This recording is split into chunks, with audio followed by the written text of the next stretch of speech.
தேசிய அளவில் 100 ஆண்டுகளுக்கு மேலாக பிரச்சனையாக இருக்கும் அயோத்தி நிலம்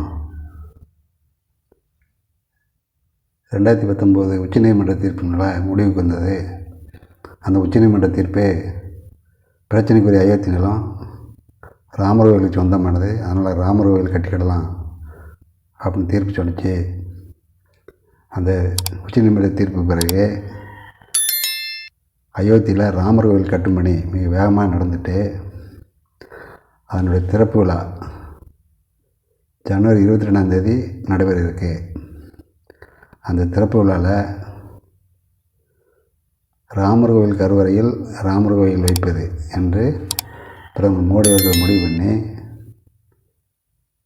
அதற்குண்டான ஆயத்த பணிகள் மிக வேகமாக நடைபெற்று கொண்டிருக்கு. அந்த திறப்பு விழாவில் 136 சனாதன பாரம்பரியங்களைச் சேர்ந்த 25,000க்கும் மேற்பட்ட இந்து மத தலைவர்கள் அழைக்கப்பட்டிருக்காங்க. சிறப்பு அழைப்பாளர்கள் 10,000 பேர் அழைக்கப்பட்டிருக்காங்க.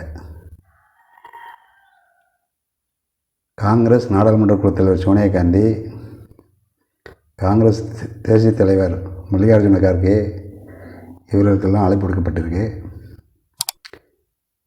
இந்த அழைப்பு விடுக்கப்பட்டிருக்கும் நிலையில் அந்த திறப்புள்ள சோனியா காந்தி அவர்கள் கலந்து கொள்வார்களா இல்லையா என்ற கேள்விக்கு இதுவரை விடை கிடைக்காத நிலையில் சோனியா காந்தி கலந்து கொள்வார்கள் அல்லது காங்கிரஸ் பிரதிநிதிகள் கலந்து கொள்வார்கள் என்று காங்கிரஸ் கட்சியோட மூத்த தலைவர் திக்விஜய் சிங் அவர்கள் கூறியிருக்காரு.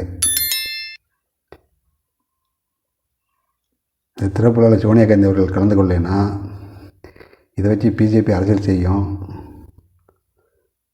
வருகின்ற நாடாளுமன்ற தேர்தலில் காங்கிரஸ் பின்னடைவை சந்திக்கும் என்பதெல்லாம் மனசில் வச்சுக்கிட்டு சோனியா காந்தி அவர்கள் இந்தியா கூட்டணி கூட்டத்தை உடனே கூட்டி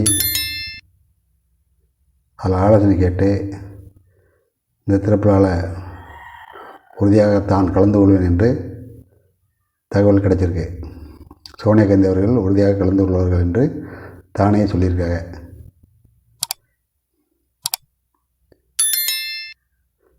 இது காங்கிரஸ் கட்சி தொண்டர்கள் தலைவர்களுக்கு ஒரு ஊக்கமும் புத்துணர்ச்சியும் ஒரு நம்பிக்கையும் கொடுத்துருக்கு.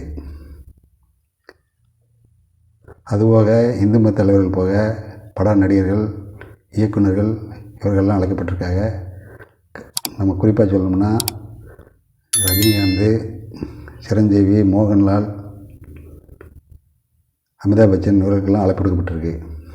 இந்த திறப்பு விழாவை வச்சு பிஜேபி அரசியல் செய்ய நினைக்கிறது அதனுடைய கனவு பலிக்குமா அல்லது கனவு வீண் போகுமாங்கிறத அதுபோல் காங்கிரஸ் கட்சி வளர்ச்சி அடையுமா பின்னடைவு சந்திக்குமாங்கிறது பொறுத்திருந்தான் பார்க்கணும்.